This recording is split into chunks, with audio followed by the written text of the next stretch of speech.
All right. Good day, good evening, ladies and gentlemen. Welcome back to another Live the Fuel show. Once again, live streaming in the Facebook world because I can't tell you when this show's ever going to air. So in the podcasting world, congratulations, this show finally aired. I'm just speaking into the future.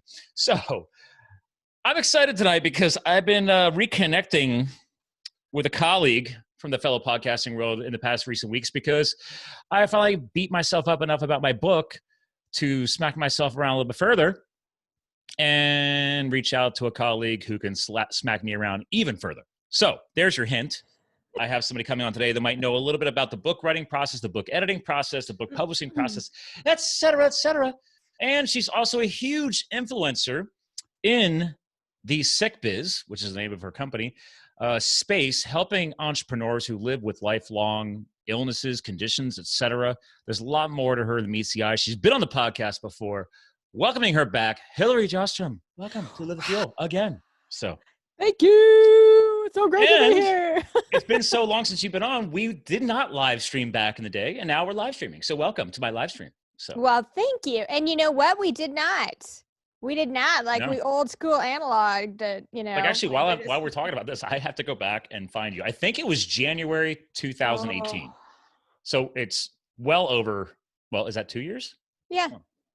Yeah. We'll find out. Just a little over 2 years. Because you and I were just wrapping. So our listeners and watchers, like I was just recording with you for your show again. And I think it had been at least, a year and a half since I've been on your show? It had been a year and you know what? I think we said 18 months. So yeah, similar thing. We kind of were on it about the same time. So I've been slacking more than on your behalf because here we go. There you are. Episode 143. Great headshot. I'm still to this day never gotten professional headshots done.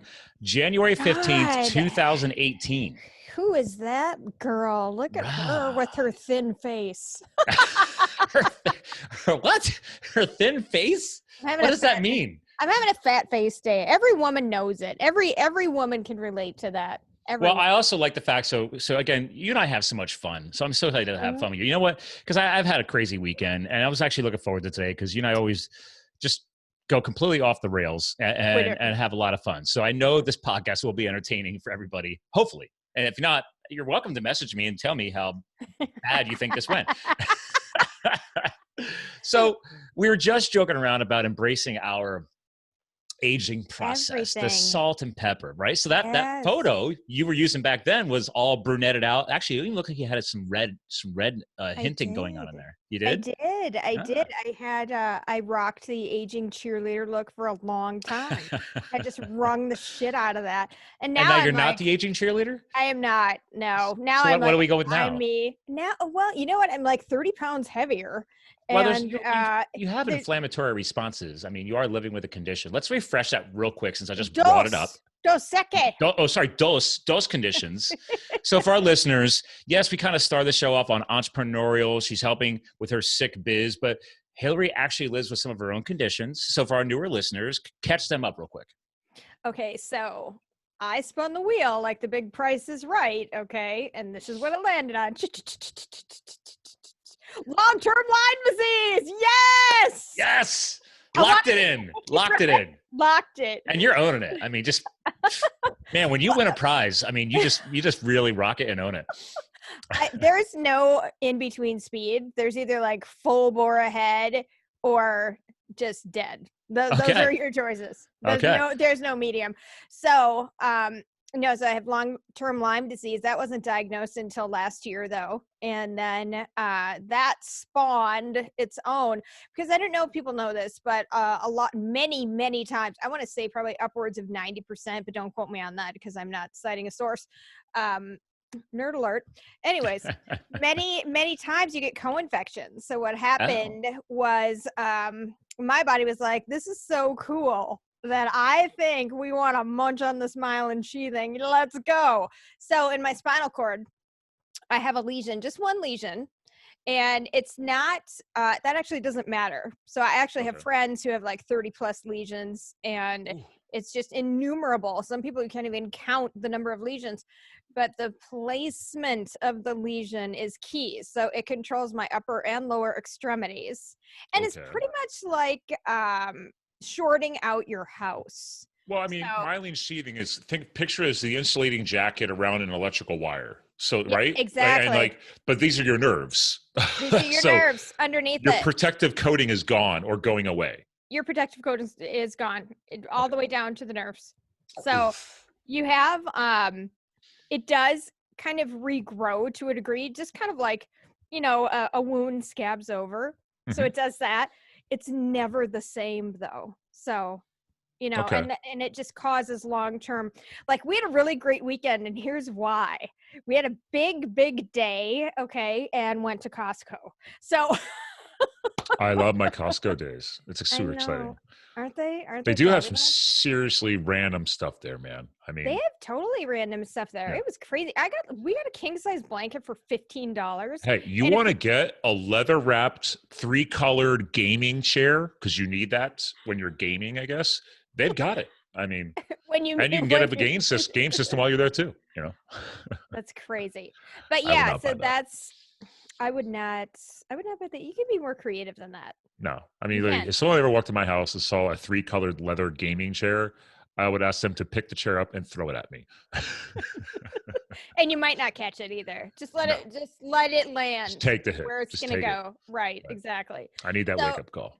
It was a good day because I had the energy to go. But then after we walked that store, and they're probably about 20,000 feet, at least 20,000 square feet, right? Yeah, depending on the part of the country you're in. Yeah, so it's a big one. So we walked the whole thing, and by the end, I'm limping. I'm dragging my leg behind me. I'm like just dead. What it feels like is if you go and let's say it's leg day, okay? Well, that was definitely your leg day. That was my leg day. So putting in the reps.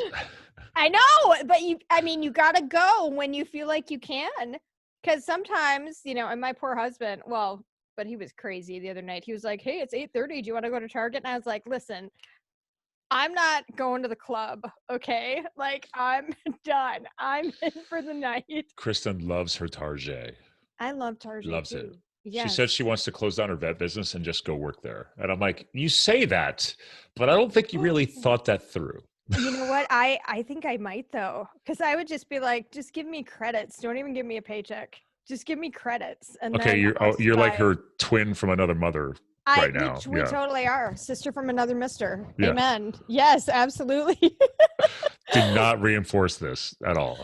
Oh, I can't promise that. I mean, this is a special club, and all the ladies listening are like, oh my God, it totally is. And there's the old joke, like, you don't go to Target knowing what you want. You let Target tell you what you want.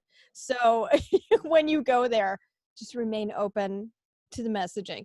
But anyways, yeah, it was a good weekend. And because we were able to get out and, do something. So I feel like total dog shit today.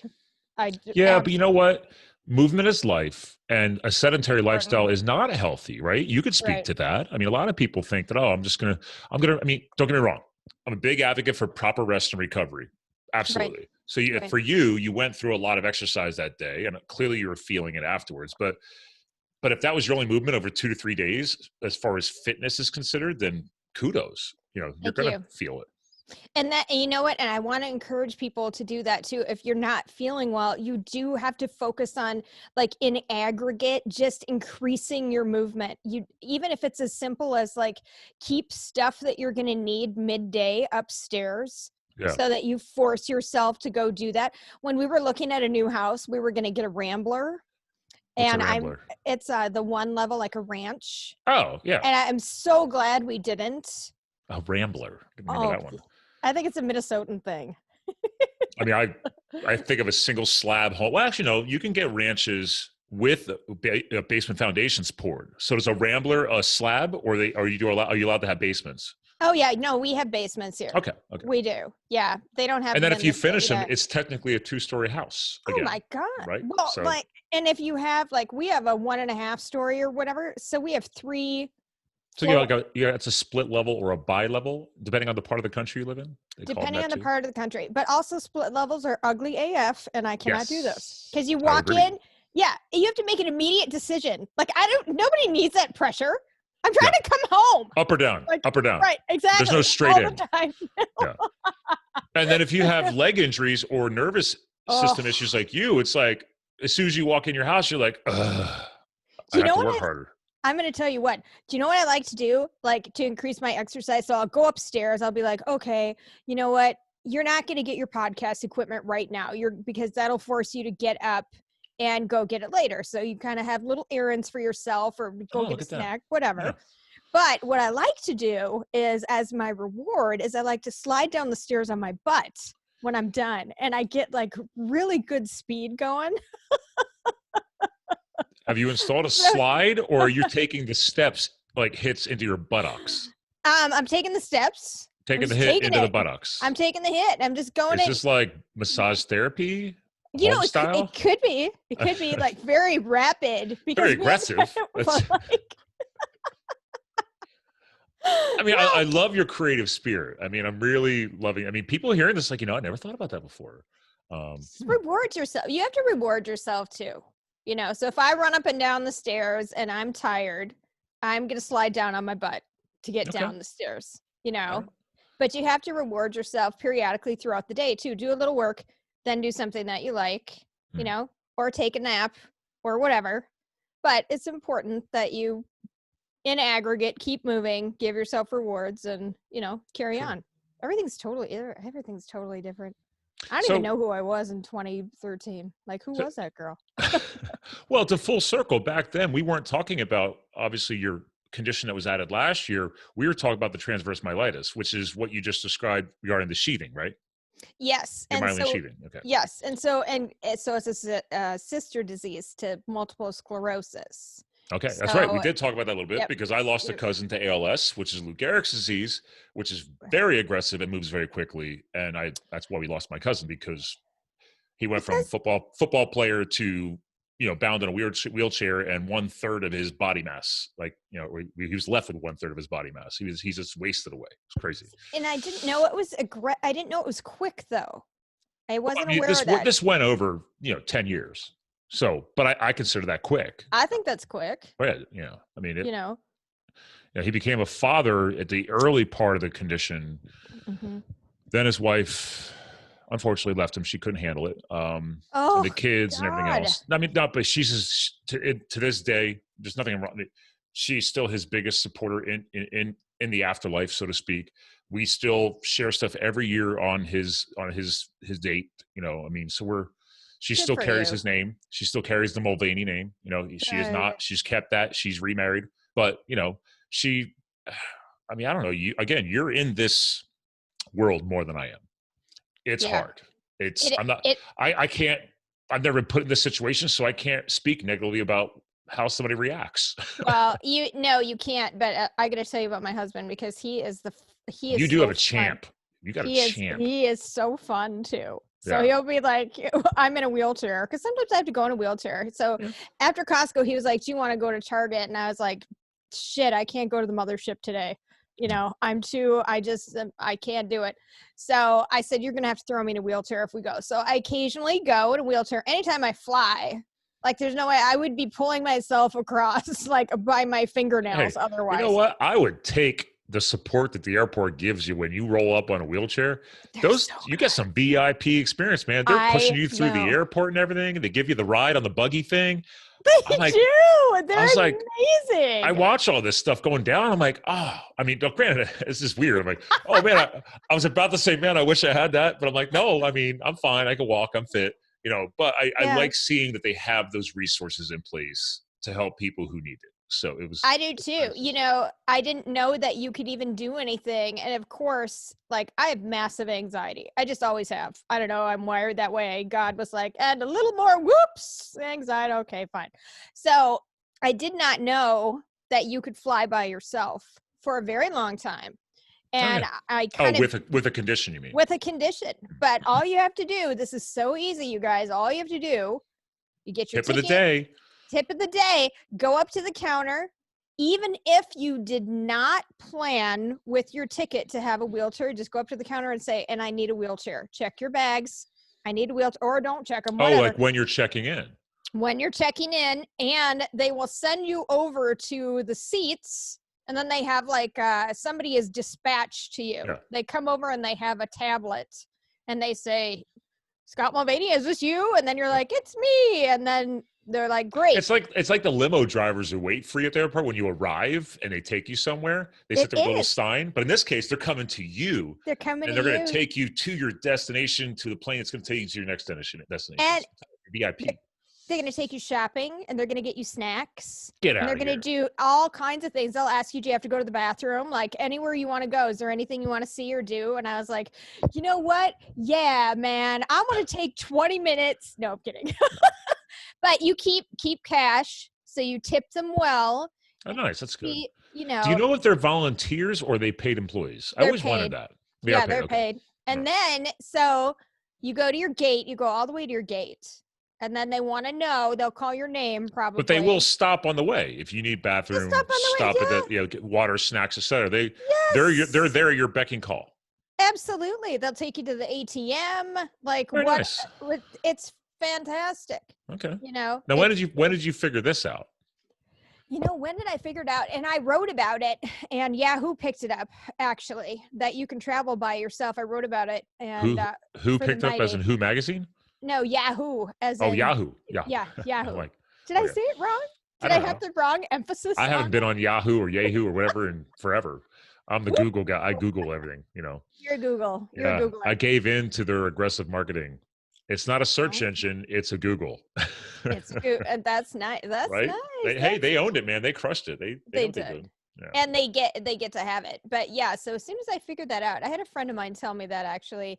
She said, you know, even if you're injured, so this is the thing, like you don't have to have some sweeping disease. You can just have like a torn meniscus. And then you need a wheelchair and whatever. Like nobody's judging you. They take you to the gate once you get there. Then so it's like a no questions asked thing. Like they don't. It is no questions asked. Okay. Because we walk up to the counter. Now, granted, by that time, coming from the car, I have another dog trying to drink my water. Please don't drink my water. That's okay, because right before you went on, like Calvin went through a crazy howling fit.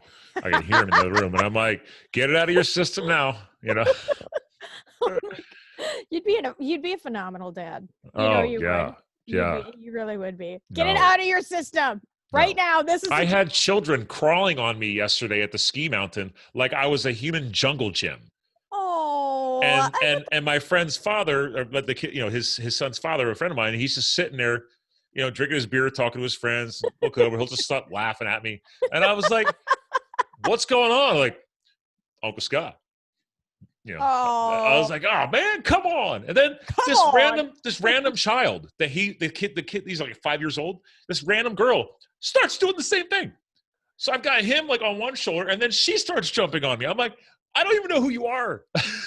But they know though. They gravitate towards you because they pick up your energy. Like you're. Well, and then I tried going to the bar to make myself feel better.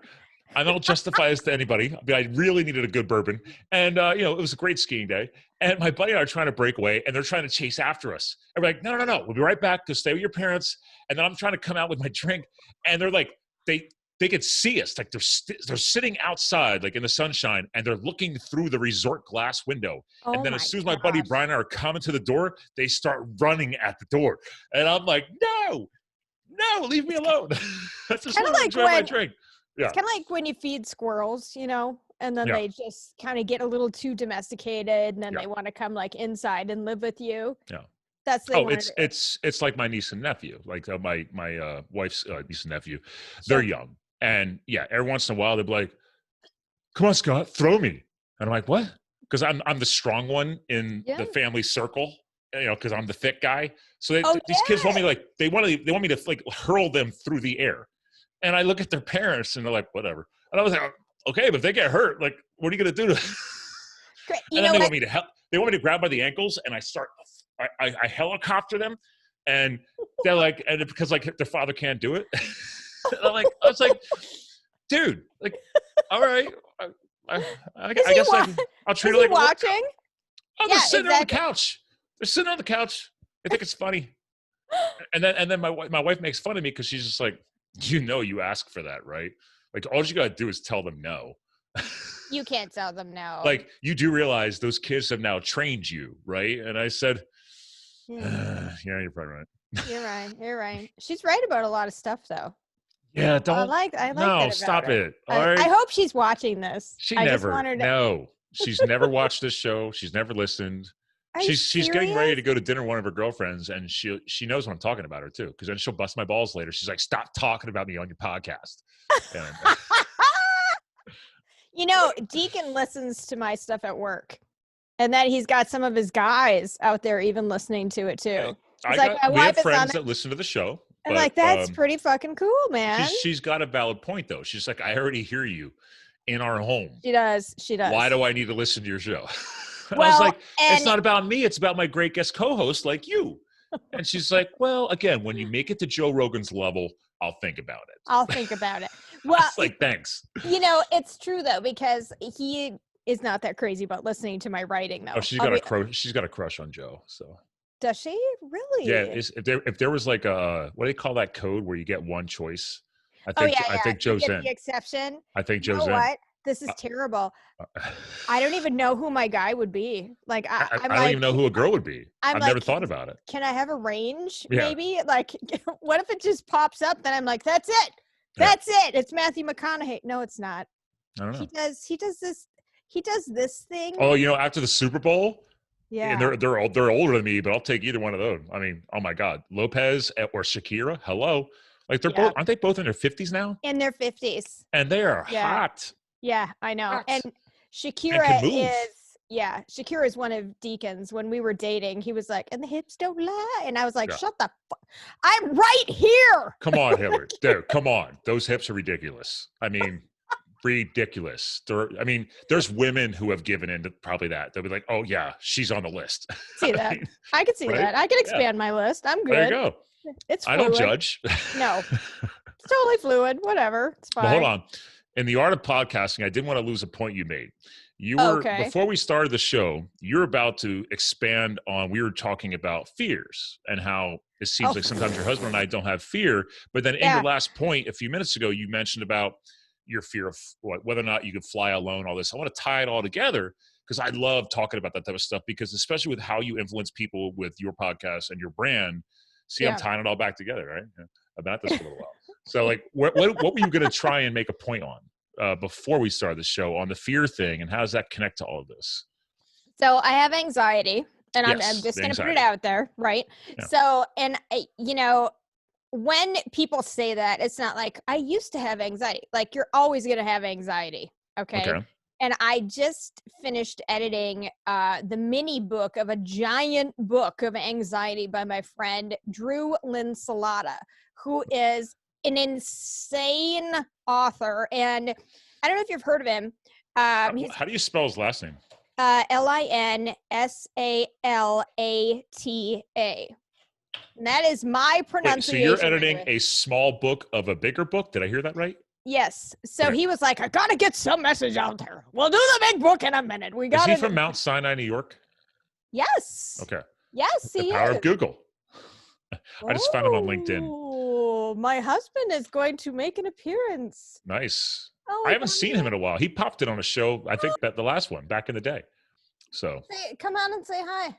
Come on. I remember when you and I first podcasted together, and he was like, who's this guy?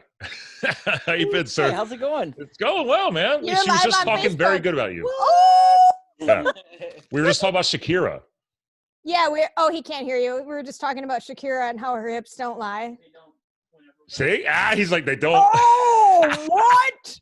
What? Thank you, honey. Thank you, honey. So yes, Drew did his mini anxiety book as a precursor to the larger anxiety book. Drew is a fan. Yes. There he is. Yes. And ladies and gentlemen, it's DrewLinsalata.com. Yes. Is it .com? I don't even know. I think it's go to theanxioustruth.com, and you'll see something that's a little bit more updated. He also has a podcast called The Anxious Truth. And nice. Drew just like this. I'll make sure he's linked in the show notes. There's your shout out, VA. Make sure you slap this in the show notes. I got to start using my VA more. So there you go. Anxiety, panic, and agoraphobia. There's your buzzword of the day. And monophobia. Do you know what that is? Because no. I did Another tip of the day? So monophobia is when you can't be alone. Oh, okay. Afraid of right? being alone, mono, singular. Okay. Right, Singular mono form. singular. Yeah. And so you get a safe person, or you identify safe people. Like Okay. if I was gonna split apart at the seams, I would need to have Deacon around, because I can do anything around him and he'd be like, you're accepted and loved, and I'll put all the pieces back together. Okay. So that's what monophobia is. And so I learned about that. But anyways, this was a huge grassroots effort because Drew had tremendous anxiety attacks, which you read about in his book. Huh. It's called An Anxiety Story. He also became an accidental bestseller, which was the craziest freaking thing I've ever seen. He was like, does this mean I'm a bestseller? He's showing me the rankings. I'm like, how'd you do that? He goes, I don't know. Well, see, and we were just joking. My book writing accountability partner I told you about, he and I were joking around because nowadays, especially in Amazon, you could just create a category and all of a sudden you're like the bestseller. So I always like to say, is that a legit bestseller, or is this some kind of random category that nobody knows about, right? So see, don't give all the secrets away though. That's the secret sauce right now. But it's true, because if but I can't do that. Like I want to. It's got to be a legit bestseller. It's I like to set my goals high. You know. It's and I totally hear you. Because so back to Drew just for one. Drew's just man. Drew's a man. I'm loving this. So this was amazing because what he did was walked into his anxiety, and he was like, if I'm afraid of it, I'm doing it. Okay. And so the concept behind it, and it's not his, and I can't remember who it is. Claire Weeks, I think. The concept behind it is that name. Okay. So you do what you're afraid of doing, anxiety be damned. Like, if you're going to have an anxiety attack, have an anxiety attack, but do what you're doing. So if you don't want to go to the store, for example, you're afraid to go to the store. In his Facebook group, a guy just, it took him 3 tries to go to Home Depot and get a new barbecue because he likes to barbecue, but he couldn't make himself complete the task. On the 3rd try, he was he was afraid to make a decision on the grill? No, agoraphobia. Leaving the house. Oh, leaving the house. Wow. Which is a big deal. It's a big deal. And the more you're home, like the more it compounds. And by the way, you totally nailed that name drop. The Anxiety Coach, or anxietycoach.com, Claire Weeks. Oh, sweet. Yeah. Okay. Yeah. Boom. Yes. So that book changed his life. And if you have anxiety, and we do talk about that on Sick Biz, we do talk about mental conditions as well. So we talk about mental health. It seems to be like sometimes it gets lost in the chronic illness world. So I want to make sure we still talk about that, but you're supposed to do it anyways. So I was doing that. Okay. And it sucked sometimes, because when you're sick, like let's say I want to fly. So I used to fly back and forth all the time. Never had a problem. Okay. Then all of a sudden one day I was like, I'm going to be afraid of flying. Remember I told you this? Like I announced it, like I'm going to be afraid of flying. This is my new thing. I'm going to get the t-shirt, whatever. I'm going to commit to it. So own it. But then when I got sick, I was like, well, shit. Now I'm going to be sick in public, because what happens when I don't feel well in front of a bunch of people? Can you imagine if you have the flu, all you want to do is be on your couch with your blanket? Well, I mean, conditions like that, you're low on energy, you feel like crap anyway, and it's like, sometimes it's easier just to rest, It is, and push me far enough and I will puke in public proudly. Wow. So Game on. Challenge accepted. So I told, I was like, well, this is just dumb. Anytime I have a fear, I want to overcome it. Right.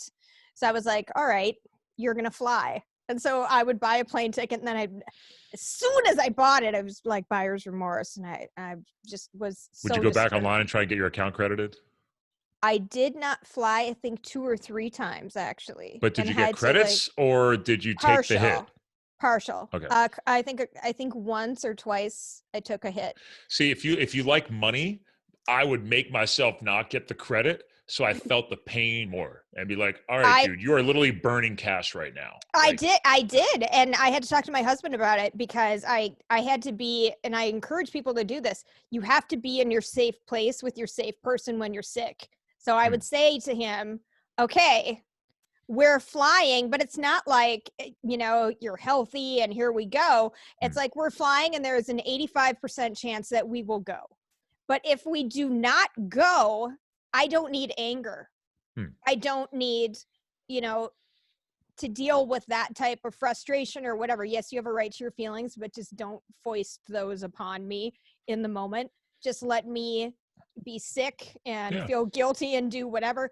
And he's been amazing, because we were going to Dallas one time, and by the time we got to the airport, I was like, well, we're not going today, you know. And he's like, well, can I get a Starbucks, you know, before we go home? And I was like, yes, I'm fine to do that. So he has been an absolute dream, and you just have to, you know, you just have to adapt like that. I cannot be your husband. No. And then at one time, I'm supportive, but in a different way. It's like I'm the person who push. You know, I'm aggressive. You know, that's my style, and that's why people work with me for that reason. Like I'll smack you around in a professional way. Wait, though, now if she gets sick, you're going to change, because you will need to make a choice. It will either be, I'm going to continue, because he was an Army sergeant. He was a firefighter, you know, all of these things. He was always in these positions of authority. And so he would say, it's 5 a.m. Come on, we're in Texas. Let's go hunt tarantulas. Yeah. And I'm like, what? Fine. And then he's shoving like this king size Snickers bar down my throat. And I'm like, I'm literally going to puke on this mountain right here. I'm going to leave my DNA right here. So I would vomit that up too, by the way. You don't eat that when you're doing outdoorsy things, but no, and we never saw a tarantula either, by the way. But so my point is that, like, when I got sick, I pushed him very hard. I was like, okay, I just became geriatric, so you get a choice. You didn't sign up for this. We're going on now 6 years. Wow. So, you know, both of us early 40s. Not at all ready to hang up anything in any way, shape, or form. 40s is nothing. People are like, oh my God, I'm 40. Like, I'm 42 now. I'm like, dude, it's what we make of it. It's how we live. I'm 47. Okay. There you go. Own it. To 50 than I am to 40. Yeah. But I don't know how that happened, but whatever. I think they got my birthday wrong. I do. That's what I'm telling myself. Like, my mom must have been drunk. She was like, I don't know. That sounds good. So, in any regard, though, he decided to change. And I said, you know, you have all this energy. And he said, well, I think it's time for me to slow down. And of course, then I was like crying forever, because I was like, oh, that means so much to me. Oh, my God. And he's chosen. I understand that part. You would do it too. I would make sacrifices. You would. And it might annoy me at first because I'm that way, but I do believe in support. I do believe that. Of course you do. Of course you do. And you get to have your feelings. I mean, this was a huge breakthrough too. It's like, he's the main caregiver. Okay. Like, every day he's the main caregiver. How are you feeling? What do you need? What's going on? So it's not a picnic taking care of anybody. So he gets to be annoyed. Does he dress up like Superman on Halloween? He is Superman every day. Yeah. And he dresses up like, this past Halloween, he dressed up like some sexy ass vampire hunter. And I was like, damn. I can see you get into the goth a little bit, you know? Yeah. We totally did. Okay. We totally did. I was like this gothy kind of witch. Yeah. I could totally see you pulling that one off. Yep. Yeah. It was awesome. Were you gothy at all when you were younger? I tried to be. I really tried to be. You at least tried it though. See, I could see that in you. I don't know you that well, but I'm like, I could see her trying the goth thing. I did. I had like the China black hair, super dark brown hair, shiny, and then I had like this really just reject looking black leather cap on, and this just crazy raggedy like band t-shirt, leather skirt. Of course. Fishnets, combat boots. Protocol. Oh, you got to have combat boots. Come on. Yep. And I would go and like bang my head, and I'm like, I'm trying to enjoy this. But it doesn't make any sense. It doesn't. No, I like music. I like 70s. I like oldies. Yeah. Eagles, you know. Well, weren't we just talking last week about, did we both vibe on like Megadeth? Like, my first music was Megadeth, Iron Maiden, Metallica. Yes. But I guess I'd probably, even though I was a farm kid, I would probably be considered it more of a preppy fan from that, because my buddy played guitar. Yeah. And he had all the old, like, grayed out Metallica Megadeth shirts, whereas I had the fresh black ones, and I'm like trying to wash them a lot because I was like, I look like a douche. I was like, oh man, you look like some like lame-o who just found the music, and then he's got this fresh black shirt, fresh from the concert, and I'm like washing it. But yeah. Oh my God. The sneakers too, like when they're bright white and you're walking around like, what's up? All right. That I can't understand. Like, first of all, I don't own anything white because I'm just a down and dirty dude. And I'm like, no, I don't want to have to deal with cleaning and washing, because people who keep like those perfect clean shoes. And I was like, do you have much time in your life to polish your shoes? Like the closest I get to polishing my shoes is like when you walk through an airport, and if I even have a pair of boots or shoes on that can be polished, they got those shoe polish dudes. Like, I'm like, oh, if I got time, yeah, dude, I haven't had these things polished in like 2 years. Go ahead, man, do your thing. You know? 2 years, he's like, I gotta get the heavy duty stuff out, man. This has been a while. And I'm considered OCD with organization and everything else, but I'm like, yeah, dude, no, like, I don't want to waste time in my life with doing that stuff. I can see that. See that. You're gonna buy yourself a new pair of sneaks or whatever. I can't. I don't own sneakers, so.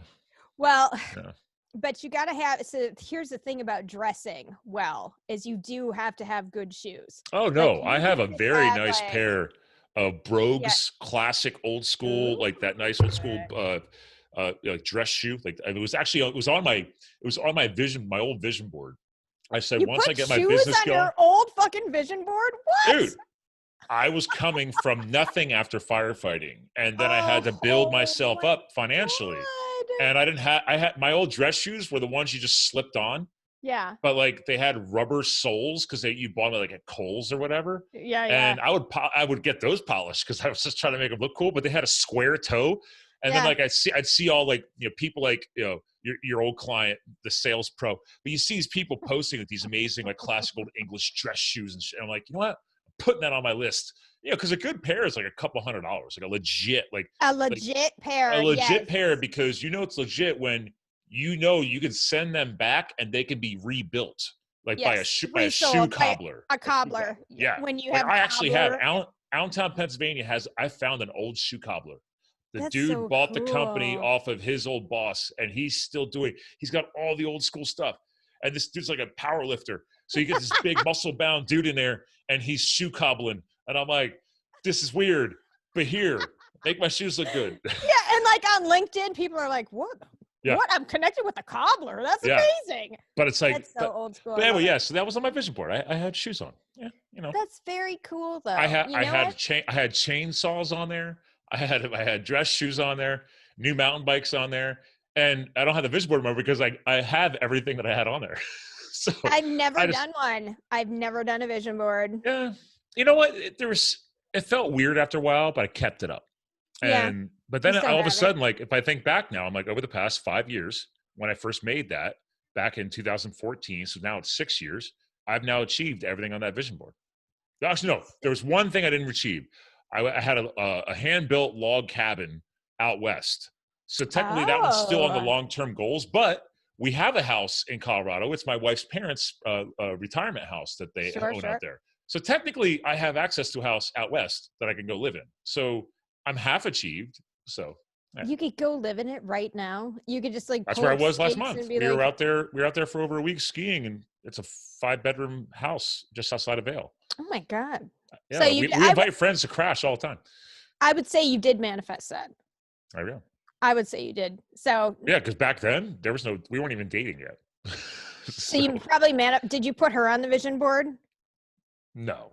Do you remember us talking about this back in 2018? Probably not, but it's like, dude, I was Mr. Single guy. I didn't need anybody. Mr. Single. Yeah. Well, I was the bachelor. I think you were dating her though.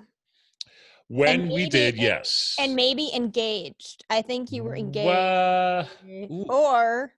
Well, she probably did take me back by then because she broke up with my ass. Remember that? I don't know. That was probably, yeah. Oh yeah. I was a dick. So she broke up with me for like 3 months because I was such a dick bag. I mean, I own it. It's if you're gonna be a dumbass, own it. You should own it. My totally. head was. I tell people all the time, like my head was so far up my ass, and just so committed to Mr. Former Firefighter. I'm gonna crush the world and build my business, and I don't need anybody. And it was like, and then I've said this on other shows, and I've been on other shows too about this. I said, then I've taken all these risks, right? Tying it back to fear. Boom, there we go. Look at that, full circle. Look at that. And I was like, wait a minute. I was like, there's one fear that I've never embraced, and it was the fear of my heart. So, oh my God. So when she broke up with my ass, I had to spend the next 3 months diving into. I took all my self-help, professional development energy, and then bought all these like online programs and like how to text your ex back and like dumb shit like that. I'm not kidding you. Oh yeah. I went off the deep end, dude. Cause I was like, wait a minute, I understand psychology. So why the hell did you screw this up? Was it her? Was it you? I had to figure it out. I don't know why. It's your fear. It was your fear. Yeah. Because I think it was the same thing with him because he was like, Bachelor forever. And I was like, not when I'm done with you. Yeah. Not when I'm through. Well, the biggest problem to this day, even though we just got married, less than a year ago, is she's like, really? Like, nobody trained you. Like, what the hell? Like, you are awful. Like, she's like, no woman ever trained you. She's like, at least every other guy I dated, they had some kind of training. You got nothing. And I was like, yeah, Then you don't have to unlearn, I tried that. That doesn't work. You got to be yourself. She's like, sometimes you're just exhausted. I'm like, yeah, I know. I'm an ass, right? And she's like, well, I've always dated assholes, and you definitely are one. But she married you, so it's all good, right? That's what I said. I was like, well, I must have some kind of charm. Well, and we talked about that. Remember, we talked about that on my show, which was you do have some kind of charm. Otherwise, she wouldn't have married you. And why would kids want to climb on me like a human jungle gym? I don't get that either. Because you're father material. No, you're paternal. We took care of that. Clippity clip. Oh, did you? Oh, yeah. She paid for it before I even put a ring on her finger. That's how I knew I found a diamond in the rough. I was like, what? Wait, she's like, well, you don't want kids, right? I'm like, no. She's like, well, how committed are you? And I said, I never want kids. Like, I'm happy being the cool uncle. And she said, how about we talk about you getting the surgery? I was like, why do I got to slice and dice? And she's like, because it's a hell of a lot easier for men than women. Yeah, true. And then she totally tapped me because I'm the crazy health and fitness nut. And she was like, well, you do know that if a woman continues past the age of like 32 on birth control, it increases chances of vascular issues, heart issues, all kinds of stuff because of the drugs, the side effects of all the birth control. 100%. And I'm like, oh, fuck, you got me. I was like, all right, let's do it. Clippity clip. She's like, hey, I'll pay for it. So then I was like, so listen, I just committed more than most men. So we don't have to worry about this ring thing, right? No, you did not say that. Yes, no, you did not. No, you did not say that. I told you I'm an asshole. Oh my God. Oh my God. And she just looked at me. She's like, no, that does not count. She's like, I'll give you a couple of months. She gave me a couple of months. I love her. She's so and then when I finally surprised her with the engagement, then she was just like, oh, I was actually getting to the point where I was happy just being life partners with you. And I'm like, what? You know what? We did that too. Because I was like, push for so long. Yeah. And then he just was not moving. Yeah. And so then I was like, you know what? She never pushed me. She did. She never pushed me. Okay. But it was... I pushed her. I was the lifelong bachelor. So the fact that I was even willing to be in a committed relationship was a huge transition. Like me chasing after her after that 3 months of self-development and just trying to at least invite her back out on a date to see, just to show her like, listen, I'm not changed. I'm working on it. And that's fair. That was, as I explained to people, thanks to all the psychology I dug into those 90 days, the door was already closed. You cannot reopen. I mean, I would actually, here, let's give some feedback. You never thought this was going to come up on the podcast. So from my research, when a woman closes the door to her heart, it's closed. Like the light switch is off. It's like bolted down. Like there's like 500 rolls of duct tape holding that sucker off. The light switch is off. The door's closed. You're done. So the only way to go about it is a new chapter. a completely new relationship. Okay, I can see that. I can so see that. Again, I am not a dating romance guru, but that's how I had to go about it. And that was from everything I researched. So I was like, all right. I was like, listen, and she's to this day says, she said, oh yeah, that first year you're an idiot. She's like, I don't count that at all. The only time she's counted it was for the engagement timeline. She's like, well, we've been dating for blah, blah, blah. I'm like, no. You said the first year didn't count. It's just no. It counts for the ring. It counts for the ring. It does. It totally does. That's a rule. See, your ladies are twisty like that. We're twisty. We are. Yeah. We're very bendy. You bend it when you want to. And to be fair, her girlfriends were like, don't try arguing that one. You do know you're already coming out of a big pit of shit, right? And I'm like, yeah, that's a good point. I'm just trying to climb out of it, I'm like, just scrambling your way. I just want to get a shower, and I'm still covered in my own shit because I was such an idiot.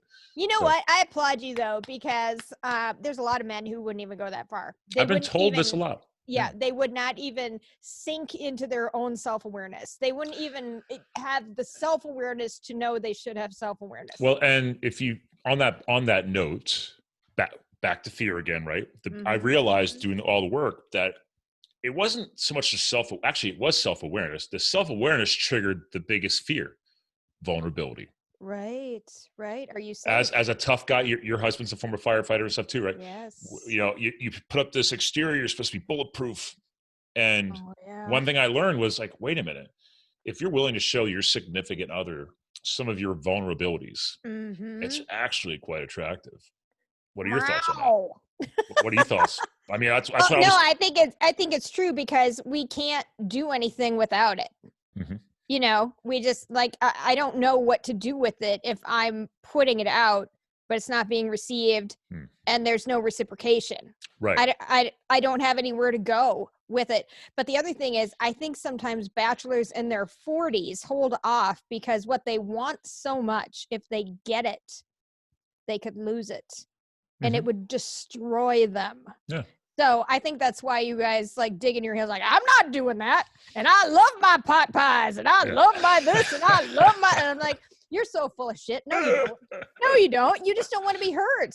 Because what if you could have the greatest thing in the world and then something screwed it up?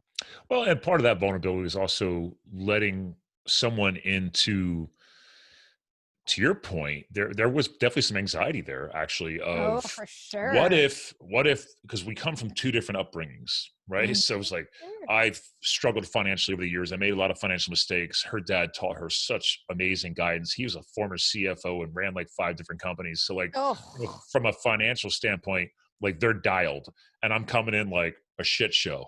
It's just but I'm willing to learn. Because I'm all about leveling up in life. So it's dude, it's okay. Own your shit. Know you screwed up. Yes. Know you got some opportunity to improve. Yes. And if she's still willing to accept you and help you, there was the biggest takeaway. It's we're gonna get through this together. And cause she jokes around nowadays now, and she's like, oh yeah, keep making that money, baby. I'll be happy being a kept woman. And I was like, what? And she's like, oh, that's the master plan. She's like, come on, keep making it rain. I'm telling you what, when he retires in 10 years, I was like, when you retire in 10 years, I retire in 10 years. Yeah. So I can do this for 10 more years. That's fine. But no, so I totally get that. No, I think that's good. She's good. She is dialed into her emotions, and she tells you exactly how it is. Yeah. You have to do that. You can't just be, I was a peacekeeper for probably 5 years of the relationship. I was like, everything's fine. And then one day I was like, everything is not fine. And it had to change. In this relationship or a past relationship? In this relationship. Oh, okay. Yeah. It was just me fulfilling a dynamic, a role that I regularly play, be the nice girl, be the peacekeeper, let him do his thing. And then you're kind of subservient in a way. And one day I was like, not okay. None of it. None of it's okay. I feel this way about this. I want this to change. I want this. I need this. And he didn't go anywhere. And I was like, wait, but you're still, you're here. So, so that worked. Yeah. That's okay. But it takes time. Well, again, I think it's compromise, right? And everything you and I are just joking around about right now, it applies everywhere. It's not just in romance. It totally applies in business relationships too, right? Oh my God, I've spent the last year saying that, because if you can't get your personal life right, you can't get your business life right. No. And especially, like, I've been trying to scale, and every time I try to scale, I'm like, I'll just invite. It's like having a polyamorous relationship. Like, I'll just invite various people into my business. And then I'm like, God, oh, what? You're into that? Get out, Like, I can't, you don't have a work ethic, you got an attitude about being coachable, whatever. You have to have alignment. That's my and word. trust. Yeah. That's my biggest thing is, like, I take forever to trust, but the worst part is I lied to myself about taking forever to trust. I was like, I trust people and I love them. And then I did not act like that at all. That was surface level. You didn't actually mean the words that were coming out of your mouth, but with your heart, No, but you know what? I thought I did because so many times, as the peacekeeper and as the good girl and as the good boy, right? We're supposed to do these things, but we have to pay attention to what is resonating. And if somebody comes into your circle, into your business, it takes a lot to trust them. This applies beyond just business, though. Also projects, right? Oh, hell yes. And by the way, just a time check. Are you good for a few more minutes? Because I know we're past the hour. So we always are past the hour. So, that's our mantra. But like, let's tie this back full circle to trust in business. Right. But I reached out to you a few weeks ago, right? Which triggered this podcast, last week's podcast with you, and we haven't aired these shows yet, obviously. But that was like, I was like, my butt was up against the wall with the book. It hasn't gone anywhere. The editing was at a standstill, and it's like. And and then thanks to the show and networking and connecting people, I'm like, I've had all kinds of authors, editors. I didn't even know what a ghostwriter was until bringing them on a podcast, right? And it's like, but I remembered you, and I was like, I'm honored. I need to reach back out to her because for some reason there's a vibe and there's a connection here. And I'm like, if I was going to let somebody call me on my shit, who could I trust? And I'm like, it's Hilary. Yeah. Yeah. So, you know what? And you got to get vulnerable. So it is a thing. It's the fear. It's the trust thing. It all ties together. I guess this is what the podcast is about today. It is actually. I gotta take note of these keywords for my follow-up. Yeah, exactly. Fear and trust. Let's throw those in for a couple of them. So fear and I'll trust. figure out some kind of fun title for this. So of course you will. That's what you do. But you do need to trust the people that you're working with. And when you're writing a book, be prepared for vulnerability. That is going to knock you to your knees sometimes. You're going to question yourself. I told one gal today, I was talking to her, she's writing a book about some very difficult things. And there's a way to do this without throwing people under the bus. What you do is you event report. So this is what happened. These are the players, kind of a deal. And you don't say, and so-and-so did this to me. You just report on the event. So-and-so walked across the room, they did this thing, so that you are providing information without providing an opinion on the information. It's kind of like how the news used to be reported. Remember that? Oh, when I used to actually watch the news? Yeah, when you watch the news because it was actually a valuable. When I used to care? Oh my God. Seriously. That's a whole other podcast, like right there. Right? It's like the whole Barnum and Bailey Ringling Brothers circus. What are the White Tiger guys? Everything's about entertainment now. It's entertainment instead of the actual value of the lessons that should be passed on. I said the same thing, especially like with the impeachment hearing. I was like, hello, grandstanding. Hello, reality TV everybody's like, I'm trying to make it into a place in history. This is my saying. And I'm like, I'm clicking you off. And by the way, you really want to be remembered for that grandstanding? I don't know about that. No, let's do something different. Yeah. Let's do something valuable instead of just like, drinking the Kool-Aid. Well, I think that's what's been lost. And that's where I feel like if I was going to invest time into a book, for example, like you and I have done in our lives now, it's like, okay, are we, I say this now at all my shows. It's like, what is the legacy message we're leaving behind in this world? Like, are you going to be proud of that? We all going to move on sooner or later. So what's your mark? What's your mark? What are people going to remember you for? Yeah. What have you been doing? And did you force yourself? So what's your story about? Your story can be one of empowerment, or it can be one that's a cautionary tale. Which one are you? I like that. Cautionary tale. Mm-hmm. I don't want to be the cautionary tale. I want to be the one where my great grandkids are sitting around going, man, Grandma Jastram, she was a firecracker, or whatever the case. That's already going to be happening. I mean, you've already established the firecracker. Let's be real. I've tried. But you know what? That's the other thing is like, in terms of fear, in terms of trust, just be yourself. Come to the table as you, and back to vulnerability. Be real. Exactly. So you came with your book. You're like, this is me. Here I am. I got to provide a safe place for you, whatever that is. Well, I was afraid. I was like, I didn't want to work with an editor yet because I kept telling myself, you still haven't gone back and perfectly proofread every single chapter and made sure it actually understood.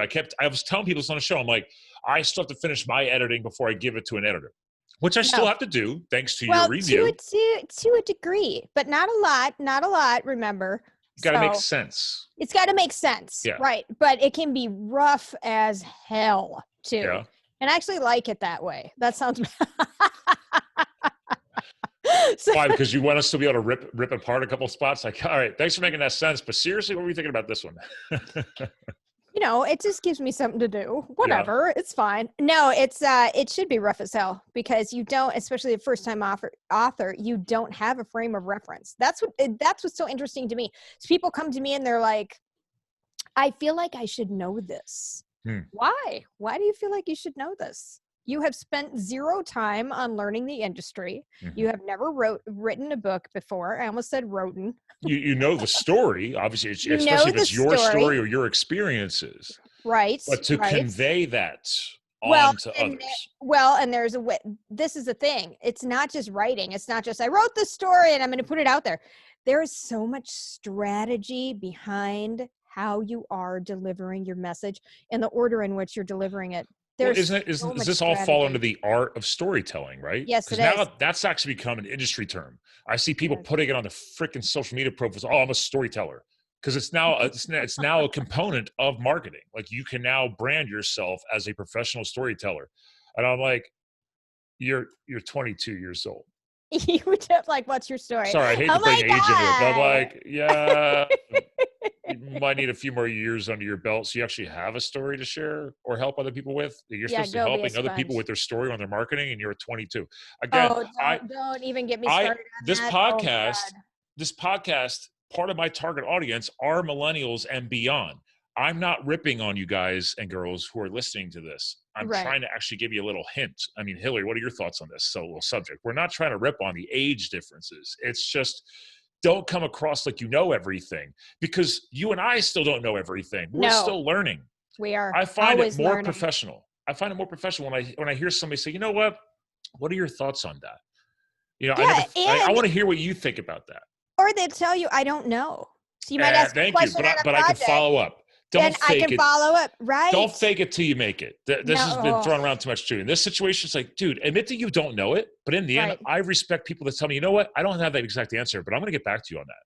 That's all you got to do. So much, because it's commitment. Yes. It's the acknowledgement, and it's also the coachability. And as you get older, that is such an attractive quality, coachability. Yes. I can't even tell you. If somebody comes to me and they're like, well, I hired you, but I know everything. Well, if you knew everything, why'd you hire me? Why'd you hire me? Yeah. This is ridiculous. You just like spending money? Yeah, right. Exactly. And if that's the case, write me another check. No. Yeah. So, but then again, under my professionalism and my own ethics, I would be like, I can't work with you, because I have said that before, because I don't just take money and here's the thing, like if you pay me to work with you and then you go away, I will follow you. Yeah. I don't care where you go. I will follow you. I'll be like, hey, and last week somebody's life just kind of fell apart and I issued her a refund in full. So it's accountability. Oh, she's going through some struggling times? Yes.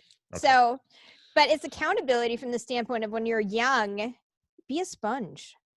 Be a sponge. Yes, you can have these illuminating viewpoints. I have children who are, well, my daughter's, she's going to be 21 in June. And then my son is 23. And my other son is 26. Yeah. So it's the same thing we're going through with them, where it's like, it's interesting. You get that job and you're like, I'm owed this. No. No. You're not owed shit. You still cut your teeth. And guess you what? Still have to. I'm 42. Mm-hmm. I don't say that. You got to earn it, I never man. say that. I never do. I never wake up and I'm like, world, I'm going to be given a beautiful day. I make the beautiful day. You know what three words I live by? What's that? I don't know if you remember from just skimming through the book, but there was a hot shot creed that I learned. And there's 3 words: duty, respect, and here's one: integrity. I love integrity. It means so much. It does. Hold on. But I tattooed them on my body. There you go. Wow. Duty, you did. Respect, and integrity. There you go, awesome. Facebook Live. Enjoy my ribs. And by the way, the lung surgery, she was kind enough to cut when she did my lung surgery last year. She was kind enough to miss the tattoo. So she was very professional. I appreciated her for that. That was terrifying to me. As I was watching all of that and like commenting and whatever, and I was like, holy shit, I can't believe you went through that. Yeah. And then when you had to do the test, you'd go in, you'd be like, I did the test, but it didn't go like I wanted it to. I was like, oh my God, I'm getting worried about him. Yeah, no, then they're like, oh yeah, we gotta cut you open and do some lung surgery. I'm like, sweet. That's fantastic. I got a nice scar right between 2 of the words there because they had to like go like this big because they had to get the thingies in there to cut the lung on and all this stuff. I don't know, some kind of robot device. I don't know, whatever. So you had like a laparoscopic lungectomy? Yeah, they actually pinched the top of the lung where those micro holes can appear, and they kind of like shave the whole top of the lung off. So holy shit! Do you like good times? Do you regrow that like a chameleon? I don't know. Or what? Do you have any lasting effects from that, like shortness of breath or anything? Nothing. I know. I was just in Colorado last month skiing at 11,000 feet altitude. So. God, you're crazy. I couldn't even do that right now. I'd be that's like, why I did this. But that's why, remember, I had to do the surgery because I had to go do our heli skiing wedding the next month. I know. So she's like, okay, we're down to the timeline. We keep you on the chest tube. And I was like, no, I hate this chest tube. It's very painful. You're having a tube like through your rib muscles in your lung, keeping the air out. It's like, it does not, it's awful. And she's like, well, every time we take you off the chest tube and pinch it, you start leaking again. So she's like, if it does start to heal on its own, we don't know, or we just go in, do this, and I can give you a 99.99% success rate. And I'm like, I look at Kristen, and I was like, babe, what do you think? She's like, we have a wedding to plan for, so if she can guarantee that, she's like, I was like, all right, let's go. Cut away. So, but you hear that rate though, 99.9%. Like we're not messing around anymore. No. Well, just because if it would have healed on its own with a few more days, I would have had a 70% chance of reoccurrence. Oh yeah, you don't want to do that. So, so now you're good. I'm I'm fine. Okay. So. Yeah. Good. That was a wise decision. Game on. Well, and you got a badass scar, right? Exactly. So, but those words mean something to me. Clearly, or else I wouldn't get a tattoo to myself. But right. That's true. FYI, tell your wife when she leaves town that you're getting a new tattoo. Because when those were put on, I waited till she came home. This is a couple years ago. We were still dating yet. And I was like, hey, babe, check it out. I was like, you know, these mean a lot to me. And she's like, you got a tattoo while I was away on a business trip? And I was like, yeah, it's a big deal. And she's like, that's a big deal. You just decided to go get a tattoo to tell me? She's like, well, because I have big tattoos on my back. And I'm the only guy she's ever been with that ever had tattoos. So adding another one or 3 was... That's awesome. We love tattoos. So I just got I just got my bird redone. I don't know if you can see it. I just got my bird redone. Well, I've always had, since my 21, I had a gray washed Celtic cross statue of the Celtic cross tattoo down my spine. Nice. And then at the end of firefighting, I had my first color piece where I have like literally half my back up over the shoulder is a giant phoenix, all like multicolored. Symbolized born again through fire. Wow. So, right. That's incredible. I told you, you're going to have fun with this book project. I mean, I am going to have a blast with it. We just were in the tattoo parlor. And I was asking him too. I was like, do people call it a parlor still, or is it a shop? I don't know. Yeah. Is that an old term? I don't know. I said it's Tattoo shop. We're in the tattoo shop, and he got a tattoo on Valentine's Day. We got Valentine's Day tattoos because that's how we roll. But I'm getting one. I'm getting one here that's gonna mimic my wedding dress lace and peach flowers, peach roses. I know you're an ink girl. So, and actually, speaking of ink, hold on. My buddy's shop who did the words is called. Hold on. Is this shout out? I love that you shout out to people. I shout out people all the time. But I'm trying. That. Oh no, that's not his name. Hold on. Well, okay. So I wanted to see if they're calling them parlors or not. So my buddy's shop is called Satori Ink in Bethlehem. And so now, yeah, Satori. I don't think actually. There's got to be a meaning to that. In Bethlehem, Pennsylvania. So shout out to Sean. He's an amazing artist. And now the shops down the road for him, there's another one called Sick Ink, but they call themselves a studio. So studio. Yes. Now Satori Ink, they just go with just straight up Satori Ink. I mean, there's no parlor, studio, nothing. You know, that's true. That's true. Yeah, Satori Ink. We've gone to. Oh, nice. Yeah. So they do a lot of jewelry work there too. So. What do you mean jewelry? Oh, like all the piercings and body piercings. Oh yeah, they have a whole jewelry line. So he's actually competed, like the casino here in Bethlehem, they actually have a big ink competition. Like it's like an industry comp in the event center, like every year. Like people come from all over, and he's won it. Like he's good. So that's awesome. Well, shout out to him. Yeah. I super love that you shout out to everybody. I do the same thing too. I'm like, I'll tell you all the time, I will never take a paid advertiser on this show. Just you give me enough time and I'll shut you out sooner or later. It just happens. So yeah. You'll get tagged. It's fine. It's good. Yeah. No, but this is good. And I'm excited about your book, and everybody listening should know that it's going to be coming out before long, and you've really made progress moving forward. I think sometimes the progress that is most laudable is the progress that is mental. To keep moving you forward, to focus on the action. And then I agree, because like yesterday I make lists like every weekend of what to do. Yeah. And I have a lot of check marks there. And the one up in this section is still not unchecked is edit. I literally have edit book edits because I want to edit my edits. Edit your edits. So let me tell you something. So I did a weird kind of a thing with one person. So shout out to Barry Habib. Barry's book is shout out day. It's shout out day. It's shout out Monday. Whoop, there he is. So Barry's book is amazing. Barry is like a rate predictor in the mortgage industry. He's like, everybody turns to him and they're like, oh, Barry, what is the rate going to be? And so what we did is, first of all, Barry came to me. He's like, I need more ghostwriting. And I was like, liar pants on fire, because you actually are a really good writer. So then as he got more comfortable, sometimes I see these authors emerge and it's just amazing. But as he got more comfortable, we started editing live, like just exactly like this, but sharing a screen. So you can, no, I want it to say this. And I'd be like, do you know how that sounds? Because you're saying it now out loud. Okay. I can see that. Yeah. No. And it's you got to offer different solutions too. So if you need, so he likes that. He likes that, but it also forces him. It forces you to make an appointment, and it forces you to follow through. So I'm just saying, just think about it. Just think about it a little bit. Is that you said in one email today, because actually I haven't even done any, we're doing so much sharing today, and we haven't even shared Sick Biz's site. Hello, people. Hello. But there it is, sickbiz.com.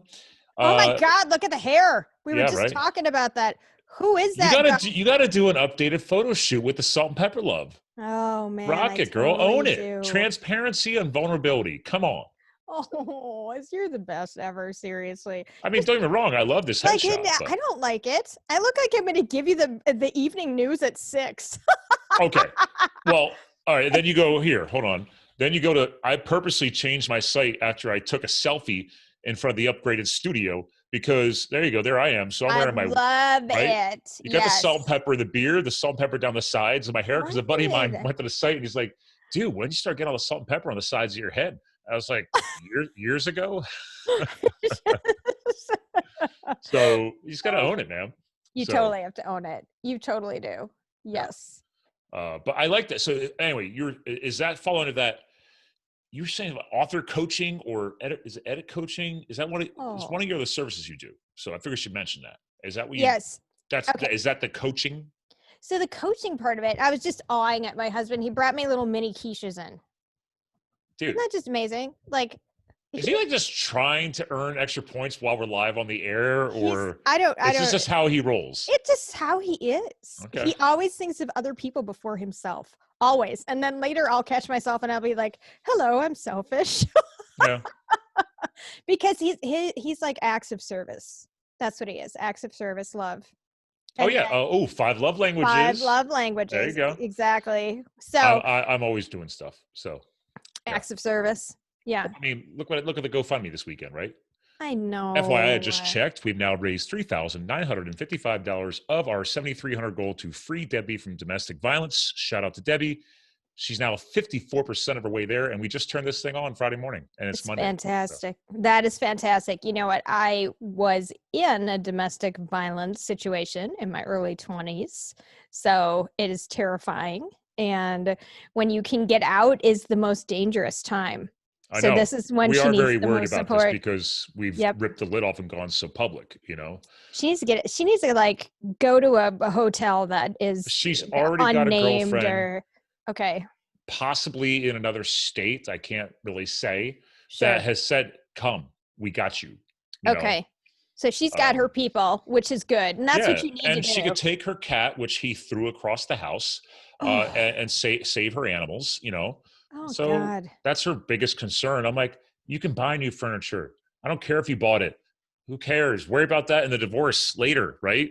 The first $3,000 of what we raise is to help her secure an attorney. I was like, now you got no excuse, girl. You got no excuse now. So you help push her forward, and that's I'm the pusher. I'm the pusher. I'm your pusher. Yeah. Because I mean, I just aired this morning another Free Debbie episode. I pushed all the podcasts out. So Friday was my personal podcast. Shout out to her. Today we aired one with her, a marketing colleague of hers, who's also her co-host from their podcast called Marketing Confidential. Okay. And so Tammy Munson is her friend. She came on because Tammy's been pushing this for months. And she's like, thank you so much for making her do this. I'm like, dude, you guys were already on her. I was apparently just the straw that broke the camel's back. You know what, though? I think you represent the good guy. And sometimes when the good guy comes in and says it can be different, it doesn't have to be that way, then hope springs eternal.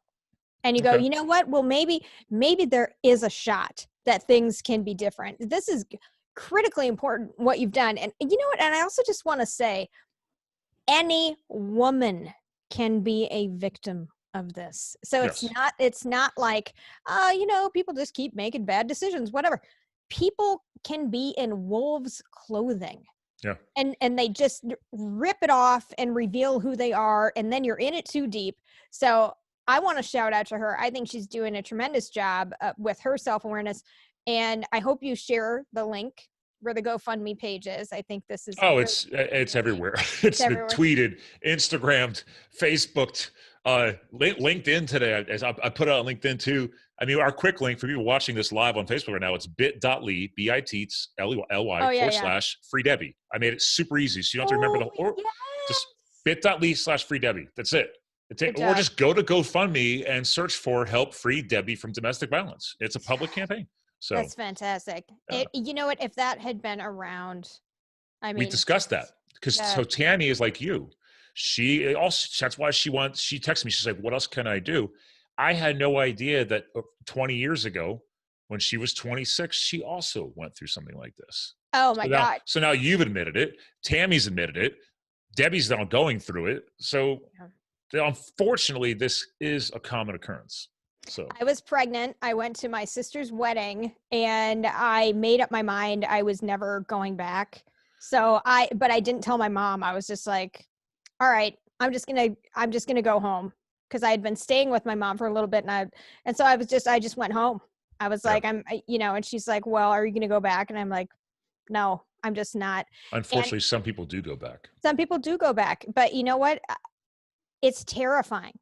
Yeah. It is absolutely terrifying when you have to call the police. You have to, all kinds of different things that you kind of stop and go, is this my life? Yeah. Is this what I want for myself?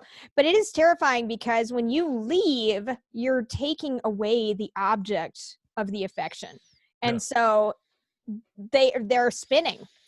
They don't have anywhere to put that, and then usually somebody else comes along and you're off the hook, but it's a cyclical thing for this individual. Well, the one thing I loved, and you'll probably reinforce this, was in her bio on the write-up, because I make sure it was all her words, not mine. And on the GoFundMe page, and that's also that's like literally, I got rid of our normal show notes format for the blog notes on livethefuel.com. So episode 319 and episode 320 is the exact same text that's on the GoFundMe. Right? Because I want keyword recognition. I want this to happen. And I'm like, what the hell does gaslighting mean? Because she said in there, everything I did or whatever, or he was gaslighting me. And I'm like, what was that? And I bring it up to Tammy, and she's like, oh, well, that's officially a term used in involving people of a narcissistic trait or narcissism. And I'm like, huh? So I'm on the show and I Google it and I'm screen sharing it this weekend. And I was like, no shit, like it's actually an official, that's what it's called. Like this is a trait of a narcissistic person. And the whole summary, you can define it better if I can, is literally these are the things that a person will do to you to reprogram you psychologically and make you think that it's all your fault. Absolutely. Is that a good sum up?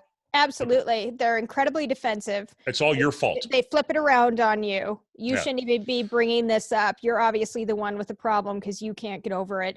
They get you to second guess yourself. So it's this very intricate little dance that you're doing. This is not like a fell swoop of like, I feel this way. And they're going, no, you don't. You feel that way. This is all of the, when you see those murder mysteries and they have like the little breadcrumbs, whatever, that's exactly what it is. So it's impossible to have a relationship that's productive with a person like that because there is a mental illness at work in their brains. I don't know if that's official, if that's an official mental illness. I think it is. I mean, we don't need to have PhDs. Like, let's just think about this. Like, she's been in this relationship for 11 years-ish. Oh. And then all of a sudden, in the past 2 years, it has this all kicked in.